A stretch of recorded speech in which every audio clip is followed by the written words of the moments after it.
Monday, and I just dived right into it Monday morning with a couple things. But we just had somebody show up and snag the door and the fender off of the old single cab parts trucks that we are going to be crushing for $250.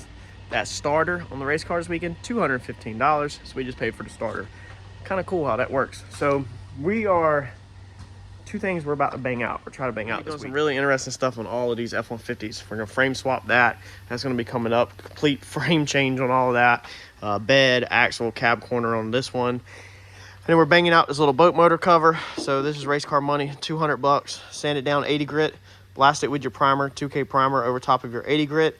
Block out your primer and then shoot your base coat, clear coat. So it's about a 2-day job, but quick $200. I know I should be asking a little more for these jobs, as we've talked about in the past, but I want to encourage people to bring me them. This is already slow. I don't get a ton of these. So if I went up on price, I'd probably even get less. So this is just good race car money, man. I mean, you got to look at it right here. 200, 250 was just made out there. So we're 450, 200 on spraying the golf cart body. All we got to do is remove stickers, Scotch Brite this thing, blast it with paint. No primer work, no prep work. So that brings us in net so far of $650 on Monday. These should be done by Tuesday or Wednesday. So about Tuesday or Wednesday, we should be at $650. And then we still got these Cadillac converters that my buyer hasn't stopped by. So we could be netting $1,000 for the race car sitting right in here on quick little side work. So let me get at it. We're going to prep this one out. She's going to grab the paint from the paint store. And we're going to do a pretty crazy... it's like a green with some scrap pearl that we're gonna put on this thing. All right, so check this color out. So we used this color. Okay, here's the color. If anybody wants to screenshot that, needs that. And then we used a old Escalade color. Okay, white diamond. Code 5851 is the brand code. This is all the way back from Single Source. This is a shop line brand, so you'd have to get the unless you have shop line near you. I don't no more. We only have Omni. But here's what it looks like. This color is so freaking sick. Look at this. It's that green with the Escalade. That's an Escalade platinum like looking pearl over top of it. That is so wicked. Like, I never thought that this color would come like this. Basically, the customer requested that green and then said, you know, just to put something over it so it would hit in the sun. He just wanted, you know, some kind of pearl, basically whatever I had. I have a ton of pearl. This pearl is actually left over from 2016. That's how long I've had this pearl, and I just haven't used it on anything. When I do customer work, I always match my pearls, and I seem to always buy too many pearls, so I always have them left over, and then I use them up on stuff like this, or I use them on projects and to play around with, or I mix a bunch together. So that color turned out freaking wicked, man. This is a $200 job, so you're seeing all kinds of imperfections, nicks, and stuff like that. None of that stuff is repaired. You know, a big black step pad goes over this, and then a seat. So a lot of it gets covered up, but just so anybody that's watching understands that this is just a $200 job. Look at that. All right there where it flops. It is beautiful. It's got like it's like a platinum turquoise or platinum light green. It's pretty sick. Pretty sick. I like it. So I think the customer's gonna be extremely happy with that. For $200, you can't beat that kind of work, man. You really can't. And then our boat motor cover, it was really bad, but we've got it all shot out with primer.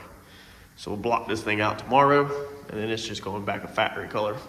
So we got in our order for our Dodge. Check this out, man. It comes with freaking everything off eBay. I think it was like $250 maybe.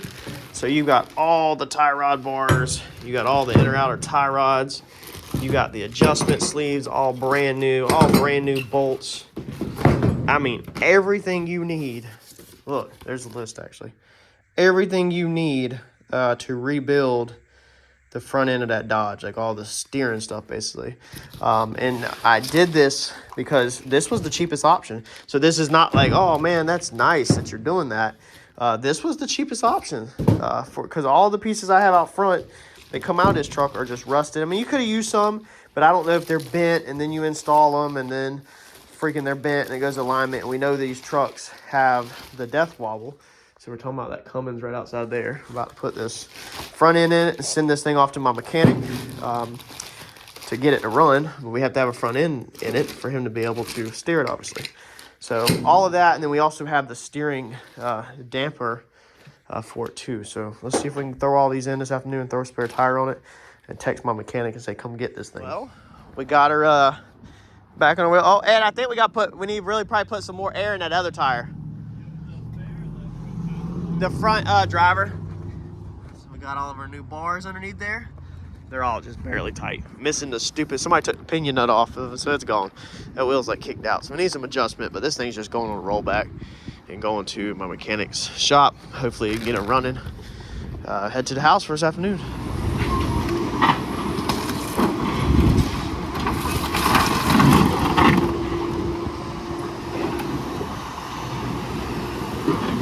Well, we grabbed 250 this morning on the golf cart body, and then just now we grabbed 126 on scrapping that F150. So that is what, 376 for today towards a race car. Not a bad haul so far. We still ain't got paid on my Cadillac converters. I need to get up with my buyer. Ed got this rear end out of that truck that's in there. Look at that thing. Y'all think that thing's bent? Goodness gracious. I hope the camera's picking that up. That's straight over there. Oh man, he said it's so jammed up that it don't even roll. The wheels don't even roll. That the whole differential was just spinning around whenever I pushed it out here. He got the thing up on the jack stands and got all of that up and out of there. So now we're about to load the new one in. Ed got it all out of there. Got the axle in her. Got the brakes done this morning. Says, oh, she's stuck. She's already stuck. Good. Ed said traction control's kicking on, so we got all that working. Full drive works? Cool. Go ahead and, yeah, cut it back off. It's still locked. I said it's still locked in. You have to go to neutral.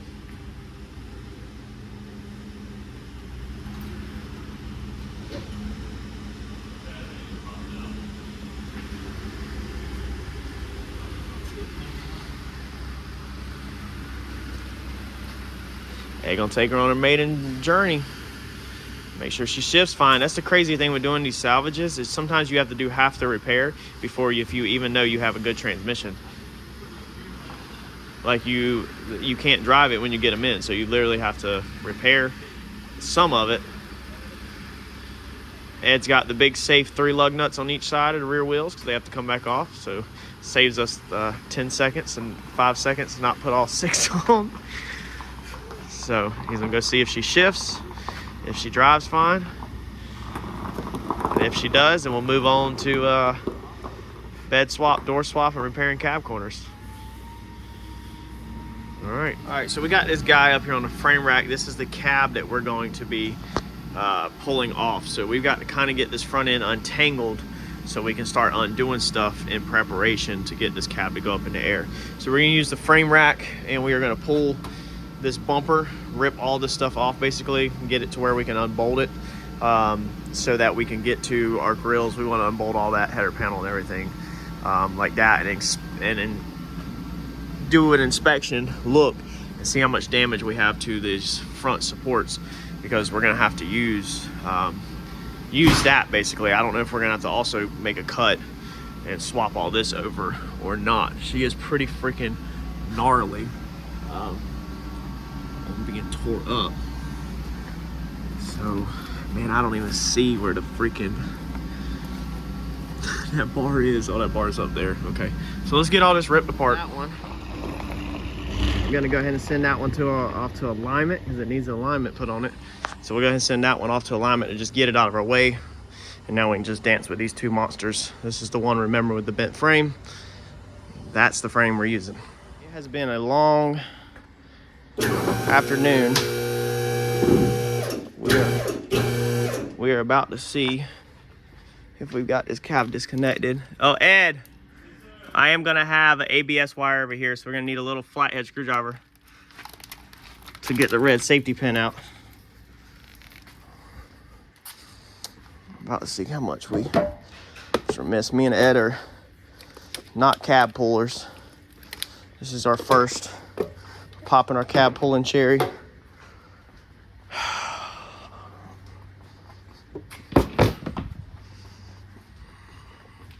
Where you at?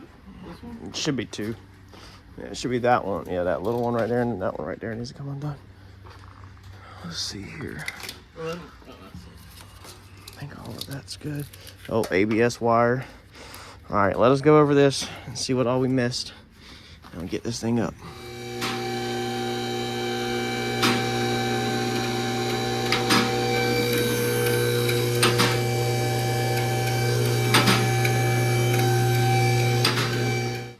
Better come back down with the safety.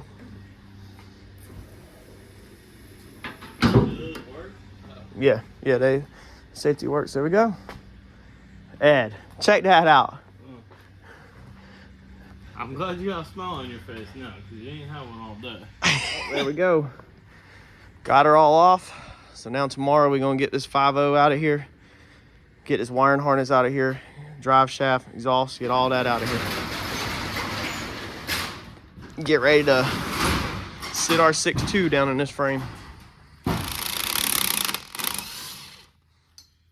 Turn all the way. I want to get this one.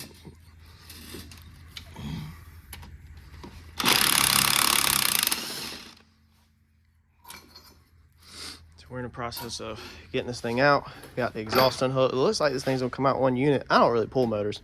There's probably somebody gonna say something. Well, duh. Not really our specialty, but we basically got the motor unhooked from the frame and just pulling it as one big unit. Transmission hooked onto it, transfer case, exhaust, like everything. And we're hoping the 6.2 is basically the same way, that we can just pull the whole unit, and we're hoping that it coupling's right back together in the exact same spot, but we'll see. All right, so we got it out, got our frame stripped down. I probably should have put this YouTube video out before I did this, because then a lot of times what happens is I put videos out and then y'all comment below and you're like, oh no, you can't do that, or that's not the same, or that's not the same. And then normally I've already done or created the issue before y'all can correct it. Ed's gonna turn this truck and trailer around, and then somehow we're gonna have to try to kick it all the way up there and then get it into here, position it in here with the dollies, get it under the lift, sit the cab down on the trailer, and then get it back out. Then bring our 6.2 in, start breaking it down, get the cab in the air on the 6.2. That way we can take the 6.2 frame out, put the 5.0, old 5.0 truck back under it. And boy, this week is working us. Thank God for this little F-150, because we were able to just put this whole unit down in here so that it's out of our way. So we don't want our dollies tied up in the shop, and I don't have a forklift, not like that. I need one, but I can't afford it. But that way this is right here out of our way too, and it keeps our shop wide open inside. So that's all we got. That's all she's gonna get in here without doing some crazy reposition. So we're gonna put this thing on dollies, go jacks on the back, and see if we can just physically just push it under, sit it on, and hopefully we can just pull it back forward to get it back on the Colorado at the door. This is some fun stuff. Due to the lift and it hit the fenders, and then we had these things on them from the start. I got to jack it up pretty high and put it up on all these tires. I'm hoping I can sit it on that and then take these spacers out and then get it picked back up and take the blocks off at least to help hit a little bit. So let me sit this thing down. Oh man, I'm exhausted already. It's not even 11, so we gotta get this thing out of here. Ed, you should be good on getting it out, right?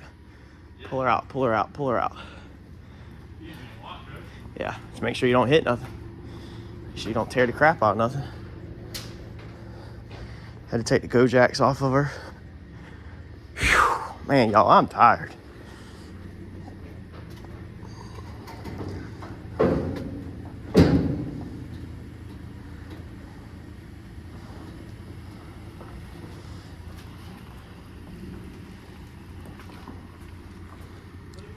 Yeah, you're looking good. You're clear. Look at that, look at that, look at that. All right, now let's pull 6.2 in. Well, here we go. That frame has to go underneath this cab. Man, so let's do it all over again. All right, I got our 6.2 cab up in the air. Man, what a freaking nightmare. All these cab bolts are a freaking nightmare. You can see some of the damage now to this. So after we get all this done, then we're still gonna have to take this and put this on the frame rack. And as you can tell, pull this forward once the cab is sitting on the thing. That's where the tire made contact with it. But besides that, the floor structure and all that is fine. So it didn't mess up, no floor structure. It didn't buckle the cab anywhere, nothing like that. This frame is freaking demolished though. The CV axles are so far that they are just crammed up onto the shocks and stuff. I mean, the front frame rails are demolished. You remember all of this damage down here. It's really hard to see on camera how bad it is, but I mean, this thing is just, I mean, it is bad. It buckled all the way back here, so you can see how bad that buckled in that frame area right there. Real nasty buckle. This is a plate. This is a second plate over top of it, so it's welded here and it's welded up here. It's not welded in the center, so when the frame buckled that way, this plate went out. So I can stick my whole finger in there. That's how far it went out. I thought I had a buckle in the frame underneath here, and I still honestly think I do, kind of. If you look down it, I mean, that's from the factory right there, but I really feel like right in here it's buckled out a little. Man, these allergies are killing me, yo. Over here, I don't think there's buckle too much in this rail. It must have took the main impact over there, which makes sense because this fender didn't get hit. That fender squashed. So the main impact was definitely on that rail. Besides that, yeah, this thing's got a big fuel tank. So looks like it's the same exhaust, about the same location. I don't know if the transmissions are the same. I don't know anything about these 6.2s versus 5.0s. Like, I haven't learned them yet, but we're gonna take the whole unit out and swap the whole unit in. That way we make sure we're 100% right. And we're changing this out because on that 5.0 truck right there, that was the one that had water all in it. We're not gonna chance that thing having water in it, having to do that from the bottom. So we're gonna zip these heat shields out and get our exhaust undone. I think that's about it. These lines, exhaust, O2 sensors. No, I don't even have to unplug the O2 sensors. That's a mistake I made on the first one, because they stay with the exhaust. And get the engine mounts undone and then get this thing picked up out of there. Ed, where are we gonna put this one at? Oh, I guess, oh yeah, I guess we're not we're not putting this nowhere. This one's going in that frame. I didn't even think about that. But then we got to get this frame out of our freaking way. So I'm getting the gas out of it. so he's getting the gas out of it. That's so he's gonna take the gas out. That's the advantage of doing these cars, is you can do that. But that keeps all of the glass packs and everything with it. You know, this exhaust is a whole lot louder, even though it's got some booger welds on it. But it keeps, right yep. There, Yep. And then it'll bolt right into the factory exhaust. Yeah, all right, well, let's get at her. And yeah, I actually just got confused. So this exhaust, the glass pack, and all of this is actually staying with this trashed frame. So technically that part of the exhaust all the way to here, that's trash. That's staying with the frame. We're not using none of these boogered up welds. We're putting back factory exhaust. We're mating it back to this factory exhaust, so it's back quiet like it's supposed to be. And if somebody bought the truck and wanted to put exhaust on it, they could, but at least they won't have this on there when they buy it, because I'm sure that thing is really loud at 70, 80 miles an hour. All right, so we got that 6.2 out of there, and I can tell you what, that is a freaking monster and a half, man. Any thoughts that I had about putting a 6.2 in my race car, I'm definitely reconsidering. I was like, man, I wonder why, you know, how cool it'd be to build that. Ed actually asked me the other day, he was like, why don't nobody do the 6.2? I was like, honestly, I'm not sure. I was like, I know there's not a lot of aftermarket support, but dude, the freaking weight and how big this thing is, they say it's about the size of a Coyote, but from what I've read, but man, this thing is freaking, it just feels a ton bigger. I know you got a ton more stuff up top, way bigger crap up top. Here's our frame, how bad it was. So you can definitely see over there how it goes back. Hopefully in the video you can see it's extremely back like this. If I can kind of square up top, I mean, that thing is way back right there. One thing we're already noticing is the steering rack is completely different. So we had some lines that the other one didn't have. We had this line right here and all that. So we definitely got some stuff going on with the steering rack. We got to figure out how to get undone. The steering rack actually looks pinched in here, so we're probably gonna have a load of fun with this. This is probably gonna be the crappy part, but man, just look how bad that thing is back. That is crazy how hard that thing got hit. Definitely, look at that. Ed, did you see this? I did. Holy crap. I mean, you don't straighten this on the frame rack. Man, dude, that thing took a lick. And nothing deployed in this truck except for the steering wheel airbag. No airbags went off besides the steering wheel airbag. So we probably have our work cut out right now on the steering rack. This is probably going to be a hang up, but I'm hoping that it's not. I'm hoping we take the bolts out and it slips up out of there. We're going to get this thing on go jacks and spin it around so we can pressure wash the mud and grime off of the steering rack and figure out what we need to. Zip tie that up and back falls off. Now you might as well take the whole thing just out of there. He tried. He tried. Y'all give him a like in the comments with a thumbs up for effort. Come follow Ed's YouTube for advice. Yeah. All right, so let's get this bad boy flipped around. Is that a frame kink right there too? Or is that factory? I think that's a frame kink also. All of that is, I feel like. I don't know, maybe that's factory. No, I already showed all that. Yeah, but that would go in over there. Yeah, maybe. All right, y'all, we got a lot of cleaning to do so we can get our, so we ain't playing in mud and dirt. All right, so as soon as I started hosing her off, seen it right away. There it is. She's busted. She is busted. Huge, huge setback because now we're dead in the water. Well, let me figure out what we're gonna do. So I don't 100% know what I want to do yet. All right, so I've decided that this steering rack obviously can be changed from the bottom of the truck. It's not a big enough deal to hold up the whole, you know, shebang bang. And so we went ahead and pushed this out of here. Wife's gonna have to get on there and order us one. But we should be able to slip everything out through the bottom whenever it comes in. Our lines, we might go ahead and hook to the motor. But basically what we're gonna try to do today is just go ahead and we're gonna move forward with setting the motor in the frame and then put the frame cab back on the frame, and then we'll continue to put stuff together, hopefully where it'll crank back up, but we'll leave our radiator and our front end and everything off, and then maybe it'll crank up where I can drive it on the frame rack and I can make my pulls at the front of the frame and move forward into next week, you know. So our hold on, Ed, I gotta jack that up. Our engine lift, this is actually Mike's, he's had for a long time.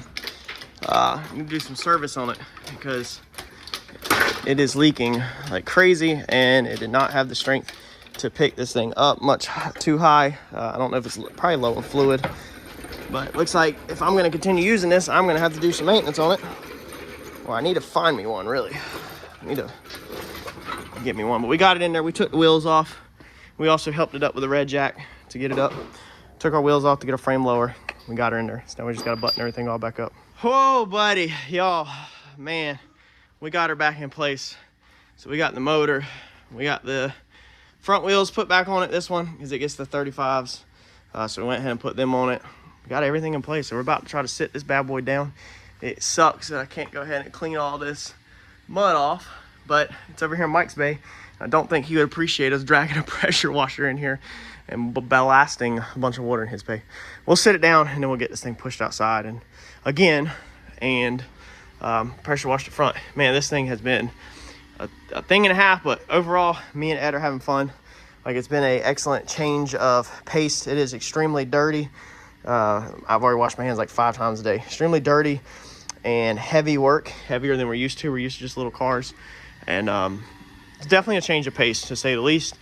But overall, it has not been really bad. I mean, we started this. Ed, what time did we start this yesterday afternoon? 3 o'clock ish? 2? I clocked in at 3 o'clock on it, but you were already rolling on some other things. Barely. I was working towards the King Ranch stuff. Yeah, so about 3 o'clock. We started this yesterday afternoon about 3 o'clock, and it's 4 o'clock next day right now. And we're hopefully about to set the cab on and have this thing pushed back and the front end power washed before 5 o'clock. Let's get there. We go. We are back on the ground. Took us a little bit longer if you're looking at the timestamp, because we went ahead and we literally buttoned everything up from the bottom while we had the lift. So normally I was just going to take this thing down and get off of Mike's lift. And I don't like using other people's stuff and get on out of here and then do everything else underneath the truck. But we did the drive shaft, we did the transmission linkage, we did the mounting everything back up to the frame, we did the emergency brake cable. I mean, we did everything while we were in the air, so that underneath we are done. So we're back onto the front. Fortunately, you see the timestamp is 5, so we've got to skedaddle. You can see how far forward this is over here though. See the bolt holes there. So she's definitely far forward. So we're gonna get this on a frame rack, pull this back out. That's literally all that needs. There's nothing needs to be fixed out there. It just needs to be pulled back in that place, and then we'll start hooking all this motor up probably tomorrow. This is probably what we're gonna be doing tomorrow, is getting this thing up and running. So yeah, we won't put in no radiators or nothing like that right now because of the whatchamacallit, steering that we still have to figure out, or I have to get a part for. But yeah, that's amazing. So that's a little over a day and 2 hours, and we've got this thing completely swapped.